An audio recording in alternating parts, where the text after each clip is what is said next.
저는 50대 후반의 남자입니다. 30년 가까이 함께 살아온 아내한테 뒤통수 맞고 속풀이 좀 하러 왔습니다. 제가 지금껏 아내와 살아오면서 별다른 문제 없이 잘 살아왔습니다. 아내는 성격 좋고 참 괜찮은 사람이고요. 애들한테도 참 좋은 엄마였습니다. 그런데 딱 한 가지 문제가 있다면 아내의 술버릇이었습니다. 아내는 술만 마시면 아무한테나 기대고 술에 취해 그곳이 어디든 잠이 들어버렸습니다. 그래서 약속했죠. 웬만하면 다른 사람들하고 있을 때 술을 마시지 말자고요. 그런데 약속을 한평생 지키기가 참 어려운 거 아니겠습니까? 직장 생활하다 보면 회식도 있고 술 마시는 상황이 생기기도 하다 보니 아예 술을 안 마시는 건 불가능한 모양이더라고요. 그래서 아내가 회식이 있다고 하면 그때마다 저는 아내를 데리러 갔습니다. 그렇게 큰 문제 없이 우리는 잘 살아왔다고 생각했습니다. 그런데 문제는 아내 나이 50줄에 들어서면서 시작됐습니다. 애들이 대학 가기 전까지는 애들 뒷바라지하느라 아내도 저도 눈코 뜰 새 없이 살았는데 애들이 대학 가고 나니 시간적인 여유가 많이 생기더라고요. 아내는 그동안 못했던 운동도 하고 취미 생활도 하고 싶다고 하기에 그렇게 하라고 했습니다. 아내는 회사의 등산 동호회에 참여하게 되었고 한 달에 한 번 회사 사람들끼리 모여서 등산을 하곤 했습니다. 그렇게 몇 달 동안 등산을 다니다 한 달에 한 번 등산 가는 것은 별로 운동이 안 되는 것 같다며 마음 맞는 사람들끼리 일주일에 한 번씩 등산을 가기로 했다는 겁니다. 본인이 그렇게 하겠다는데 제가 말릴 재간이 있겠습니까? 어쩔 수 없이 그렇게 하라고 했죠.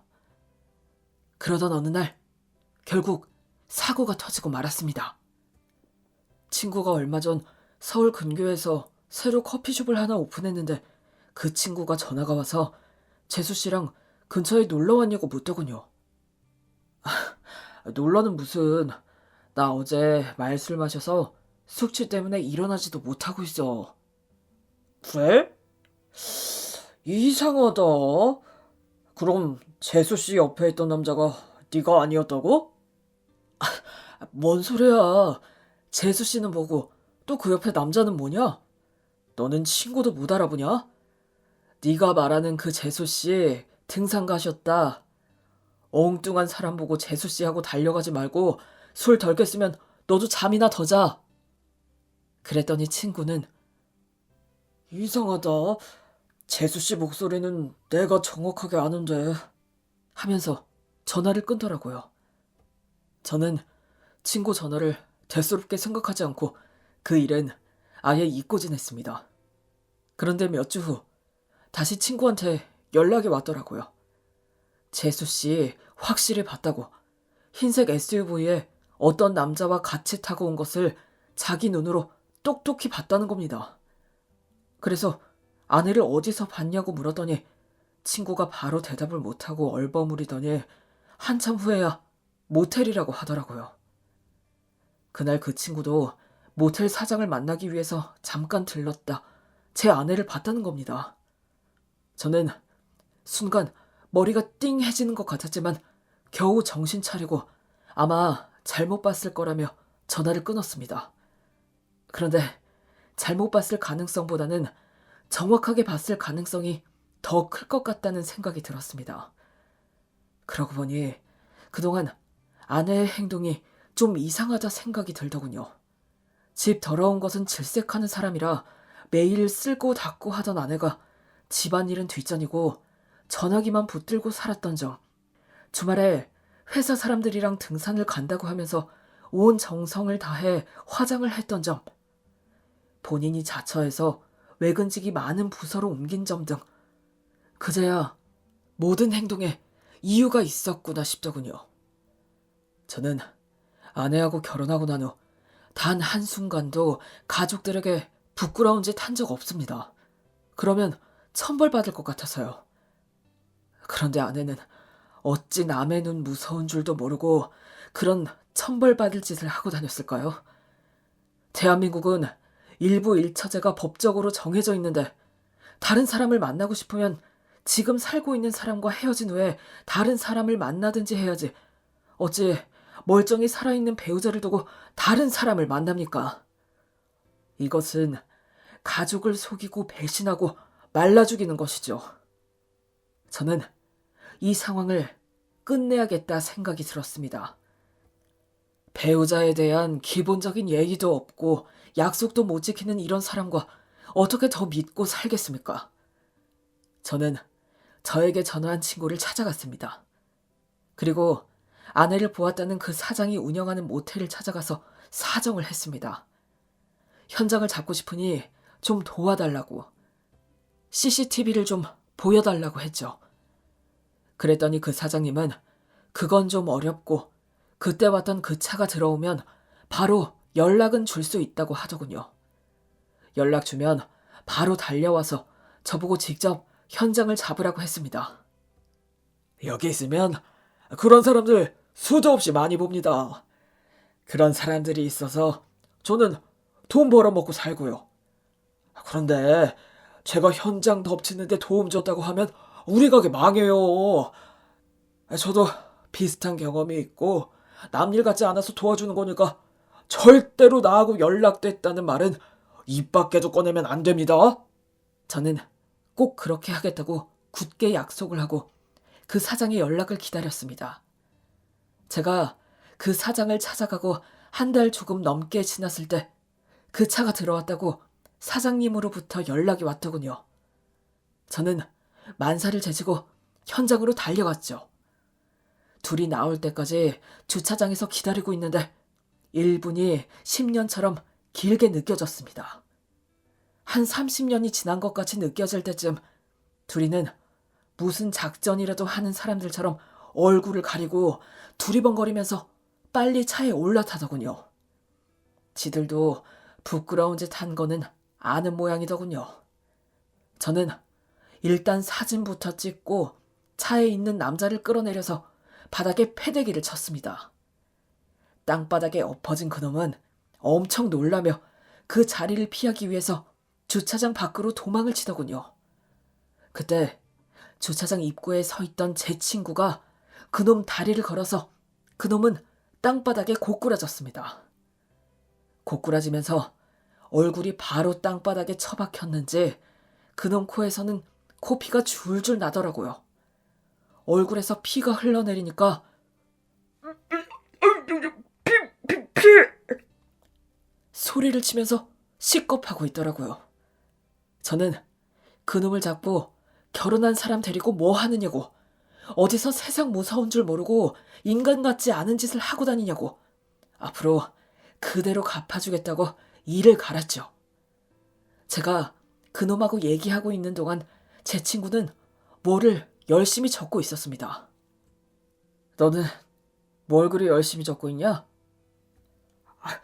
이놈 정보 있는 대로 다 적어놔야지. 여기 이 스티커는 내가 아는 아파트 스티커고 전화번호도 여기 있고 번호판 다 적어놨고 신상 터는 건 시간 문제다. 세상에 바람 피는 것들은 죄다 개망신당하고 평생 낯짝 들고 못 다니게 만들어야 돼. 나는 재수씨 사람 그리 안 봤는데 참 이상한 사람이네. 내 친구는 뭐 바람 필 줄 몰라서 안 피우는 줄 알아요? 인간으로 태어났으니까 인간답게 사는 거예요. 야, 재수씨하고 헤어지고 혼자 되면 언제든지 말해. 내가 좋은 여자분 소개시켜줄 테니까. 나보다 더 열이 받아서 날뛰는 내 친구를 보니까 고맙기도 하고 위안이 되기도 했습니다. 그 다음 날부터 친구와 저는 그놈이 누구인지 찾아보기 시작했고, 그놈은 아내의 전 직장 동료이자 지금은 협력업체에서 일하는 사람이더군요. 아내는 외근을 하면서 평소에도 계속 둘이 만나고 다녔고, 등산을 핑계로 그놈을 만나러 나갔다가 낮술 한잔하고 그곳을 드나들었던 겁니다. 가만히 있어봐. 그 회사 이름이 뭐랬지? 친구는 그 회사 이름을 듣자마자 두 눈이 반짝하더군요. 요놈 잘 걸렸다. 그 회사 사장 우리 골프 모임 회원인데 나랑 호영호재하는 사이라는 거 아니냐.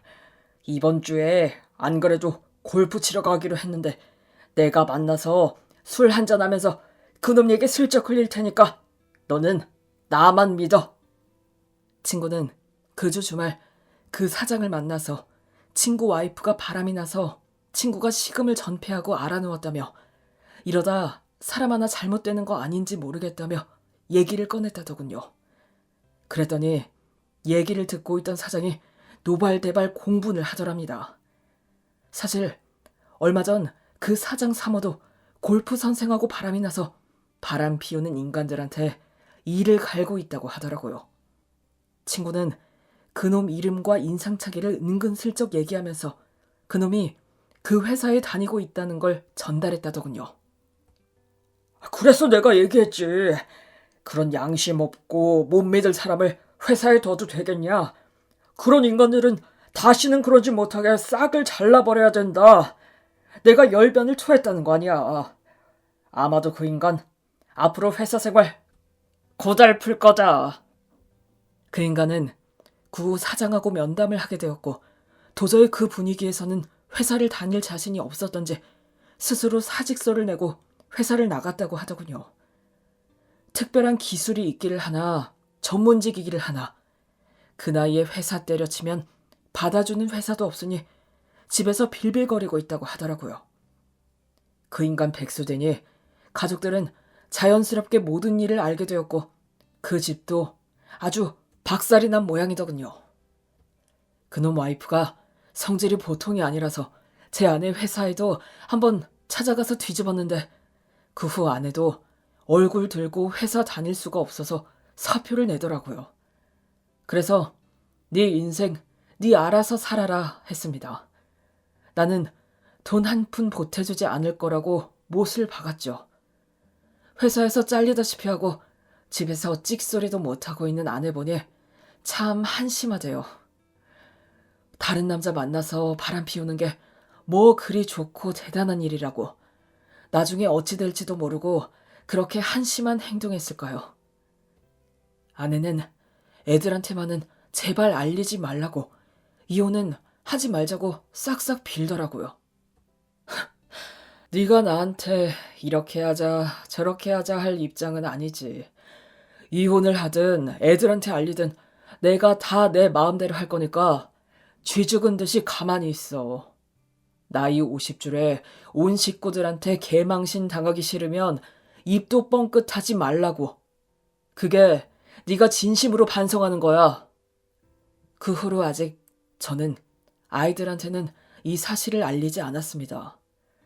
지금은 쥐 죽은 듯 가만히 살고 있는데 앞으로 어떻게 살고 어떻게 할지는 시간을 두고 충분히 생각해봐야 할 것 같습니다. 이야기 들어주셔서 감사합니다.